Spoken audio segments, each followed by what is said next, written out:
Blog Talk Radio. Are you ready to take a bite out of the competition? Are you looking for ideas to make your business better? Welcome to the Core Business Show with Tim Jacquet, sponsored by Apple Capital Group. At the core of every successful business, you'll find people making a difference. And with each episode of the Core Business Show, we talk with those people, examine those ideas, and explore the strategies that make them special. Now, the host of the Core Business Show, Tim Jacquet. Good morning, everybody. Welcome to another episode of the Core Business Show. I'm Tim Jacquet, your host. Today, we're going to talk about executive recruitment. We're going to take a break real quick from our sponsor, and we'll be back on the air in a few moments with our special guest. Be back in a moment. You're listening to the Core Business Show. You're listening to the Core Business Show, sponsored by Apple Capital Group. Apple Capital Group in Jacksonville, Florida, is a commercial lender that specializes in asset-based loans, equipment leasing and financing, invoice financing, commercial real estate loans, and asset-based financing in the U.S. and Canada. Apple Capital Group is a direct lender that lends on their private equity investment portfolio. 90% of most loans are decided within 2 hours, and vendor funding within 24 hours after documents are completed, with a one-page application. No slow no's, just a quick decision and a fast yes. To get more information about lending from Apple Capital Group, call 866-611-7457. That's 866-611-7457 to speak with one of our loan specialists. Or visit us right now at applecapitalgroup.com. Welcome back to the Core. Once again, here's Tim Jacquet. Welcome back to the program, everybody. Thank you for listening. Today, executive recruitment. Laura met her at a Rainmaker event in Las Vegas about a few weeks ago, and she is a partner, director of business development at Vico Technologies is in California. So we having a technical problem, and we're going to put it on the air in a few minutes. But in the meantime, I'm going to let you listen to a song. It is by Joe Sample. It's about a couple of minutes long, and we should have it online shortly.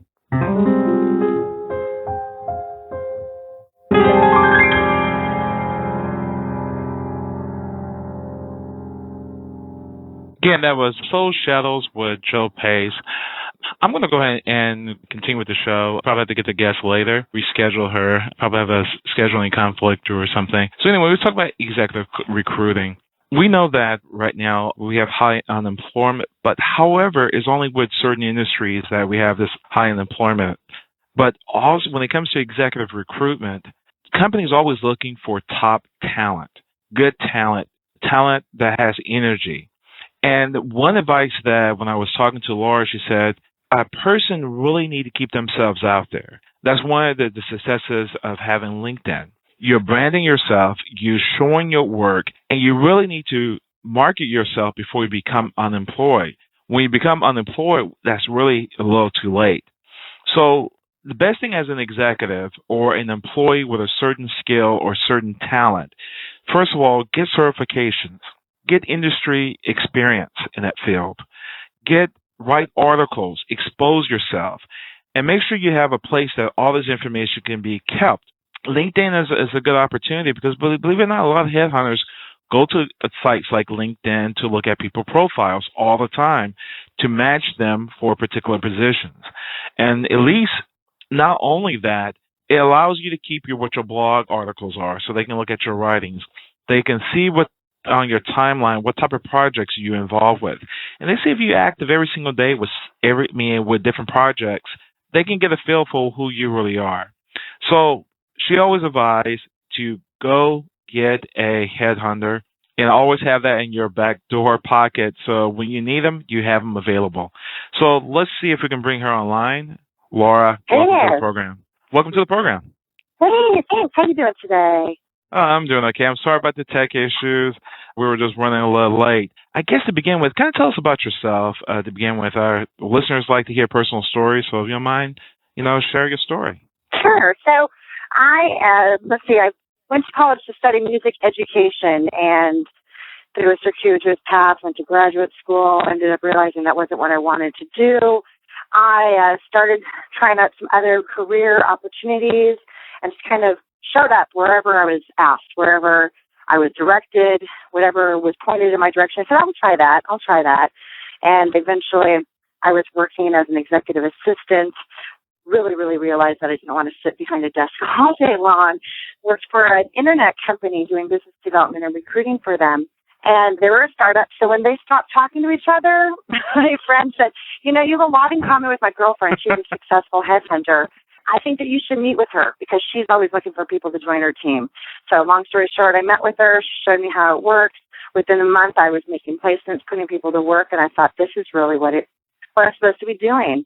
So here I am now, 9 years later of doing recruiting and headhunting. I have a lot of empathy for folks that are going through job transition, trying to figure out their perfect match, trying to figure out the right home for them, where they can really shine, where they can do what they're supposed to be doing. Let's back up a second. Did you say you were a music major?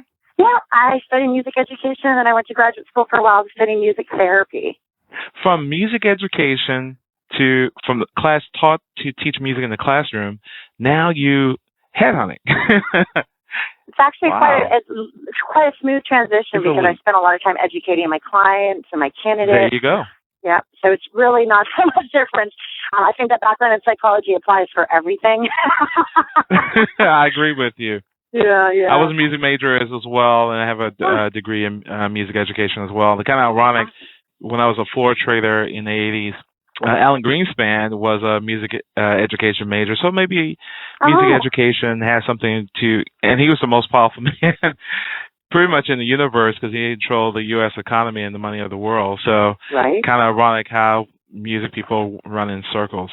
Well, kind of tell us about what people really need to do if they're an executive. And one thing you mentioned to me at the convention a couple of weeks ago, Rainmaker, that you really need to have a headhunter in your back pocket at all times. Oh, it's really helpful. Well, first of all, the first mistake that most professionals make is that they're too busy to meet with people. They're too busy. They've got deadlines. They've got obligations. They can't take a break for lunch. They can't meet with someone.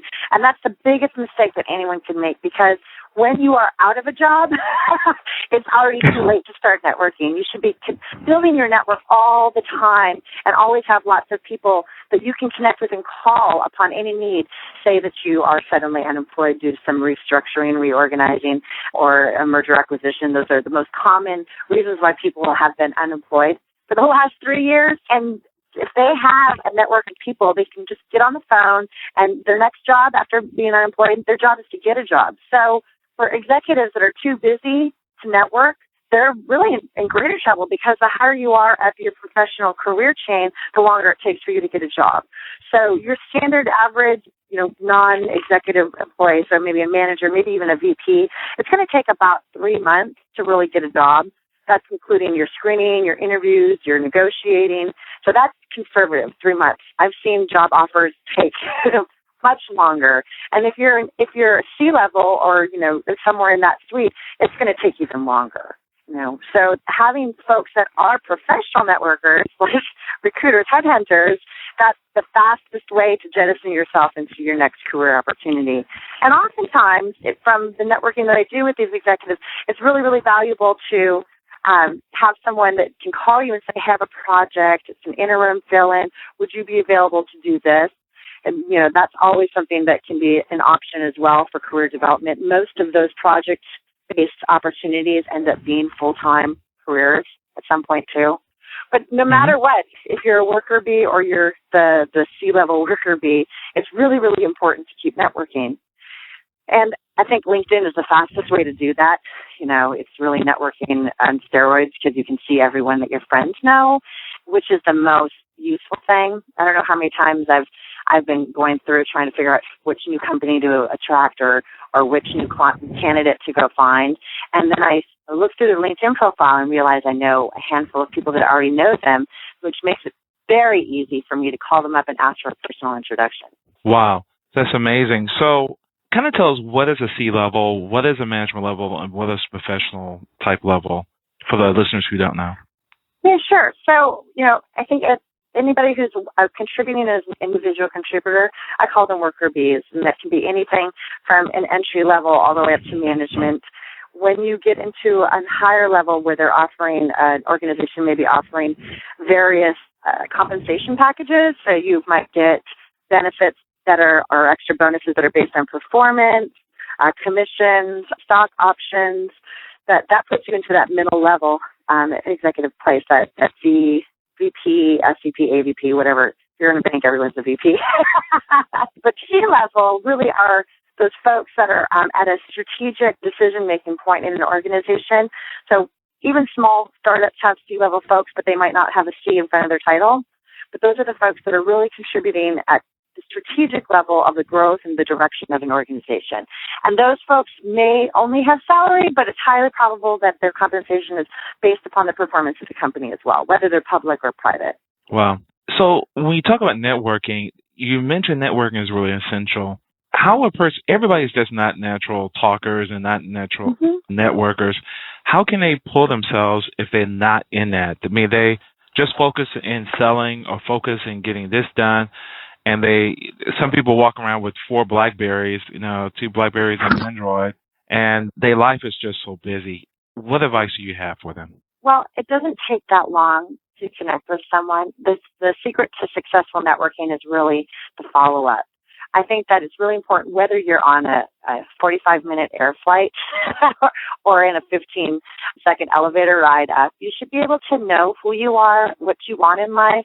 So if somebody asks you or you're put in that position that you know. I think that the first key to networking is knowing who you are. Now, some people don't know who they are. Yeah. I mean, it should be, that kind of should be understood, but I can't tell you how many times I've run into folks that are working in jobs. They don't really know why they're working in those jobs except that they're getting a paycheck. They don't really know what they want. They might not want anything. And so networking might not be even valid because if you don't have a concept really of what you want to do and where you want to go, that makes it, that's the first part of it, right? That's the crux of networking. The second most important part is follow-up.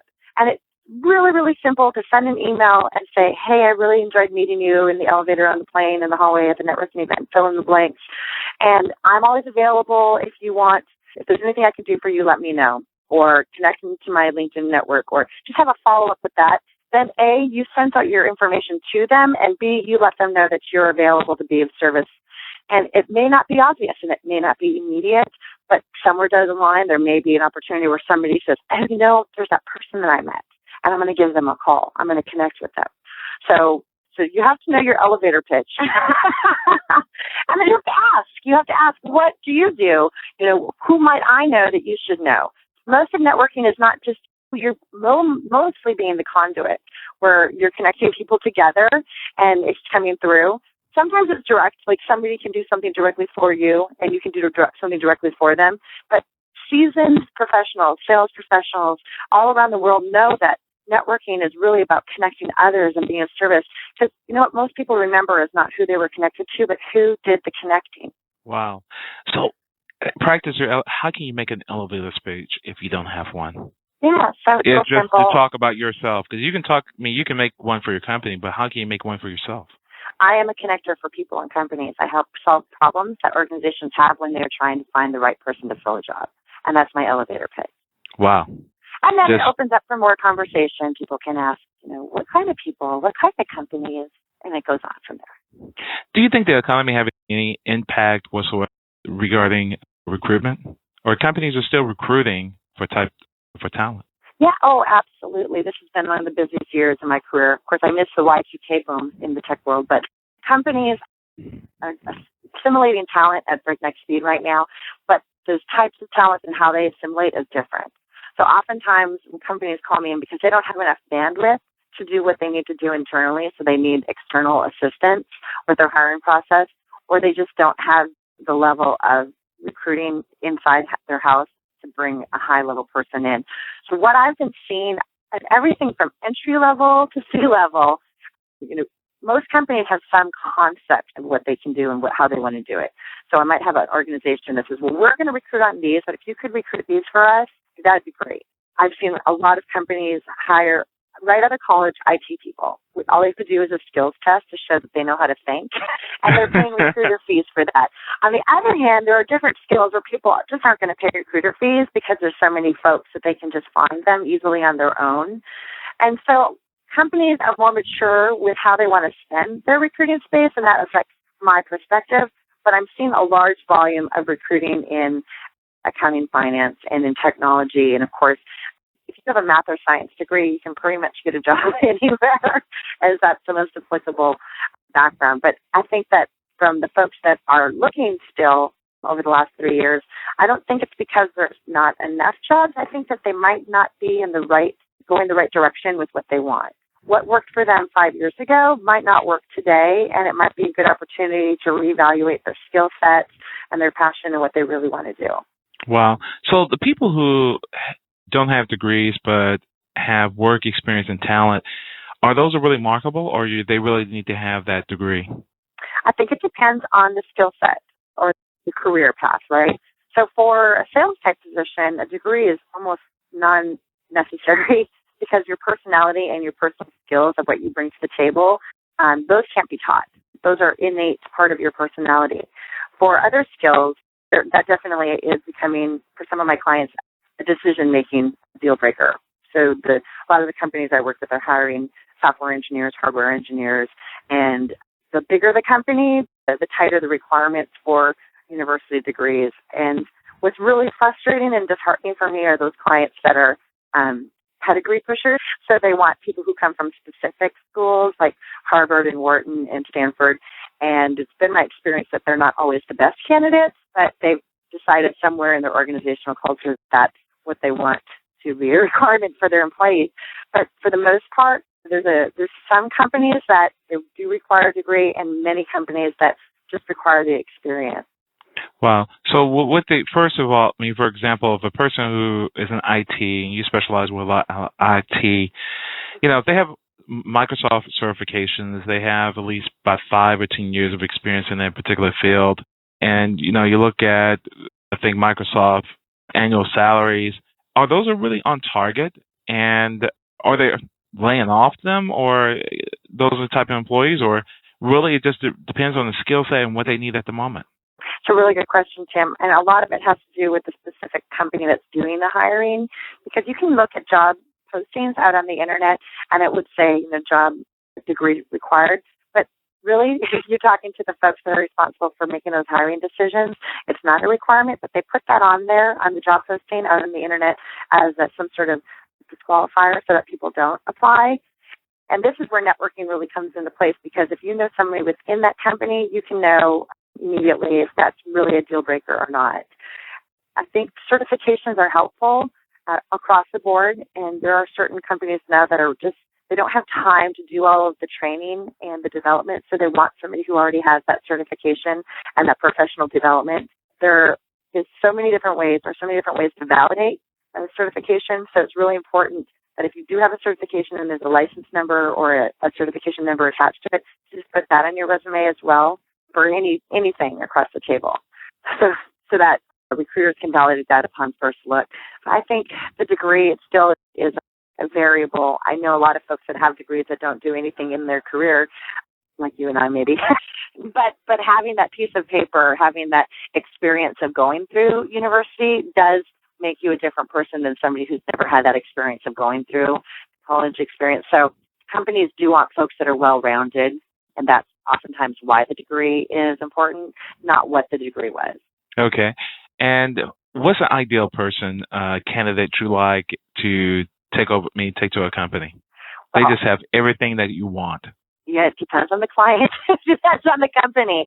When I have companies that don't know what they want, then I want somebody who can really shine and have the personality and the skills to come in and do the job. If a company knows what they want, it helps to find out what types of personalities are going to be successful in their environment. So ultimately, the most important thing when you're doing a job search is to look through a job description and look at your resume and ask yourself, do they match?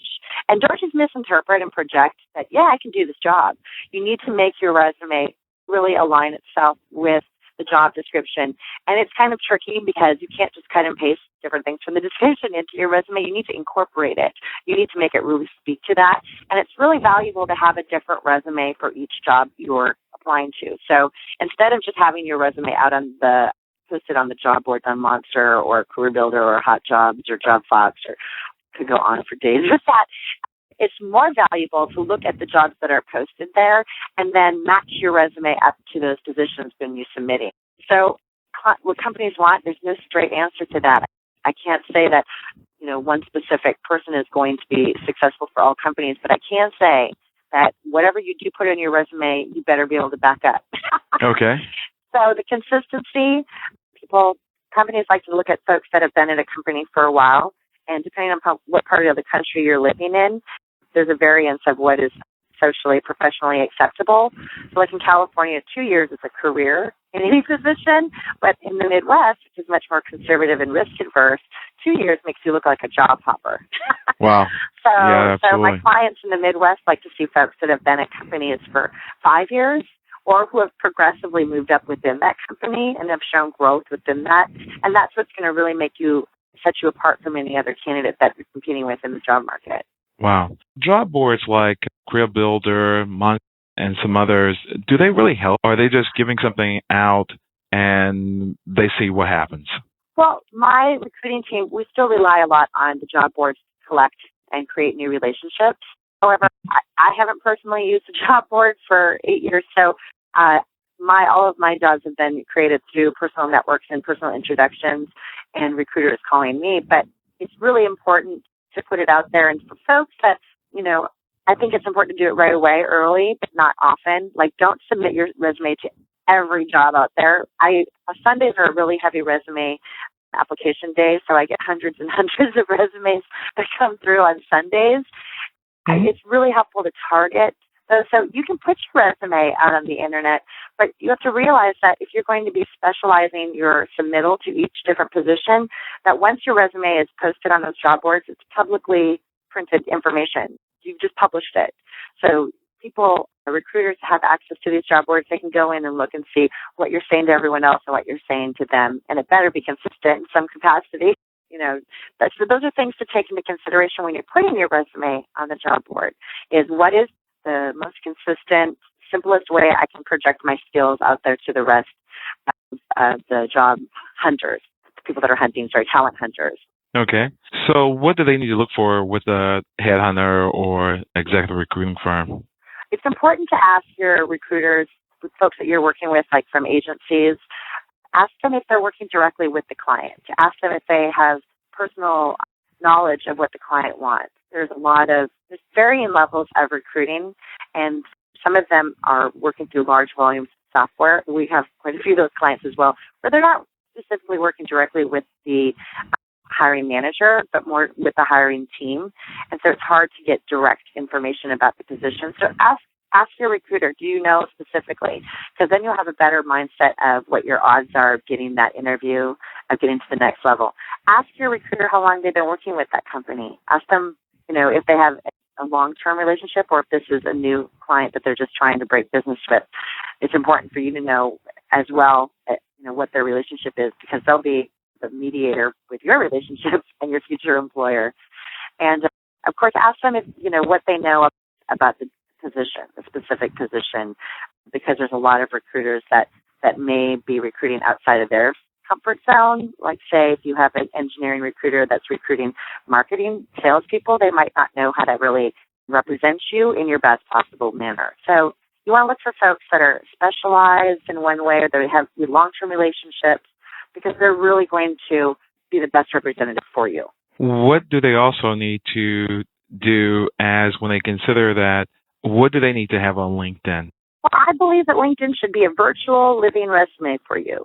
So you have all of the different positions and your basic descriptions. You can either cut and paste from your resume and list those in there, and then solicit recommendations from everyone that you've ever worked with, because future employers are reading those, and they're basing a lot of their first decisions based on your recommendations.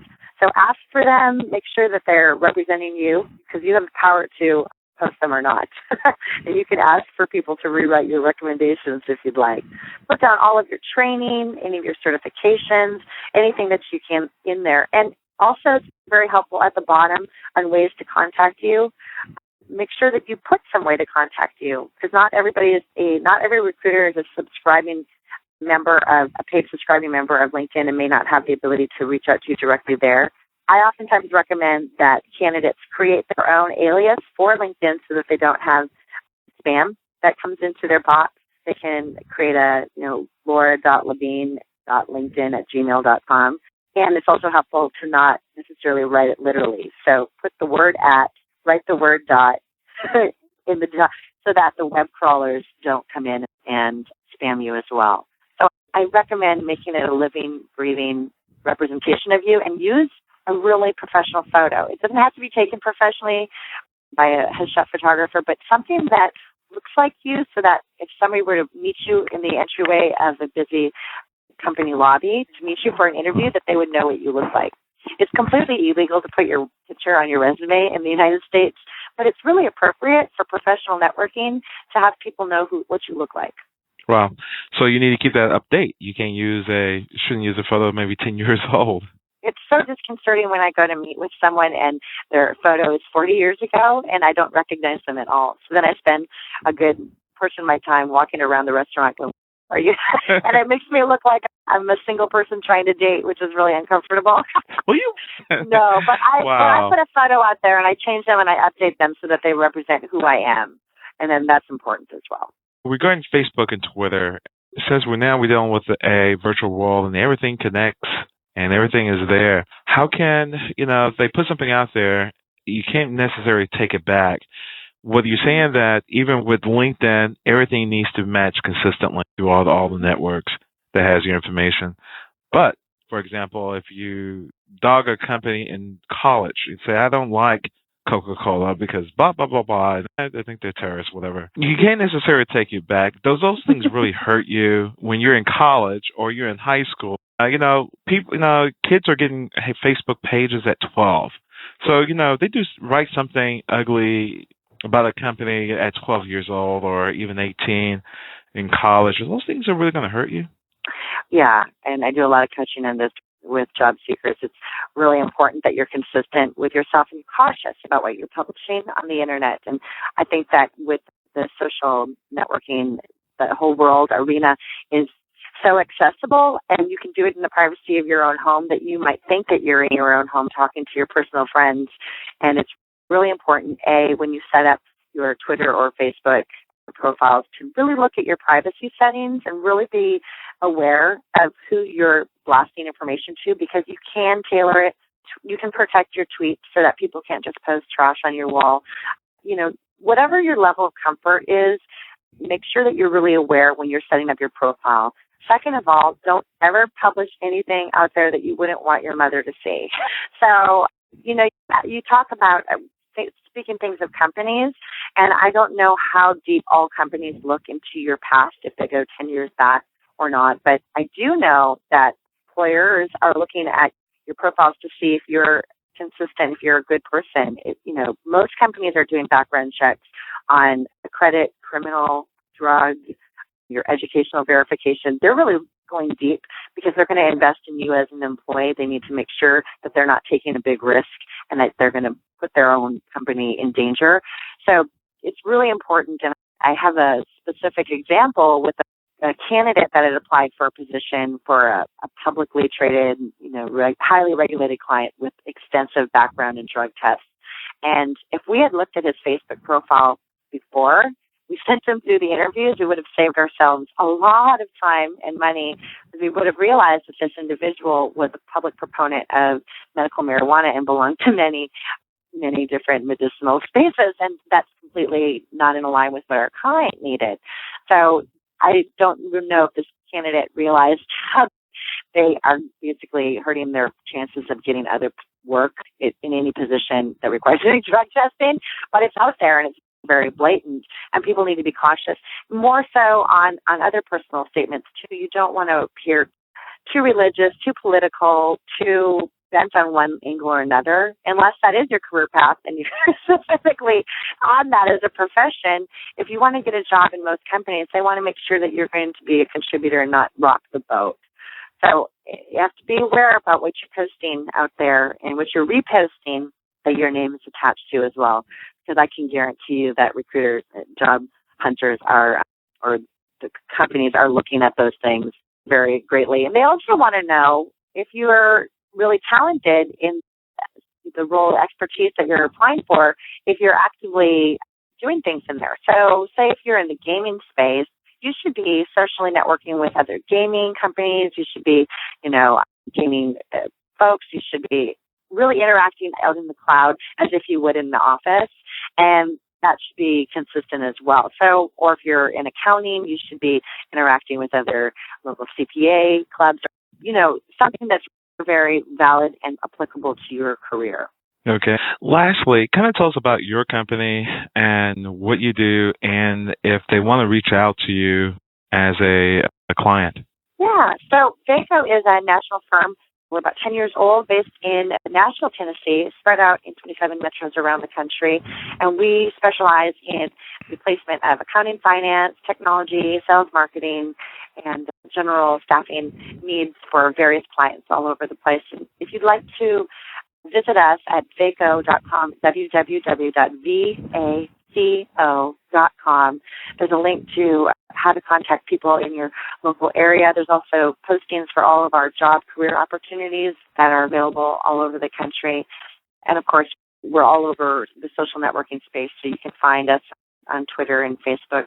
We are all individually licensed offices that all operate under the cloud of Vaco. So you'll get specialists in each market that really know their clients, they really know the geography, and they can really help you get to that next career move quickly. Wow. And also, they can just go to your website to reach out, or go to your Facebook. Facebook, your LinkedIn account? You can find how to find me on vaco.com, or you can also email me at LaBine@vaco.com. My LinkedIn profile has also connections to my Twitter feeds and my Facebook. Of course, I've got a professional page in addition to my personal page, but they're pretty consistent. Yeah. And with your specialty is IT? I can't remember offhand, or is this general? Yeah. I started doing this business in the IT world for banking and financial services, and have really grown to expand my clientele outside of financial services into the entertainment gaming space, as well as internet services and some other biotech, but mostly web. Those are my clients. I help them build their engineering, software development sides and IT infrastructure, as well as any of the other business functions that need to support the technology companies. Great. Well, Laura, I really appreciate you coming on the program and sharing us your information. And your link, again, they can reach you out on LinkedIn, and just the spelling of your name to make sure we have it correct. So it's L as in mama, A-U-R-A, L-A, B as in boy, I-N as in Nancy, E. Laura LaBine. Okay, great. Well, thank you so much. I really appreciate it. Thanks, Jim. Thanks for inviting me. I was glad to be part of it. Same here. Take care. You too. Bye-bye. Okay, bye-bye. Again, this has been another production of the Core Business Show. You can download this episode on iTunes and Blog Talk Radio. Everybody have a great day. Thank you for listening to the Core Business Show with Tim JK. Take care.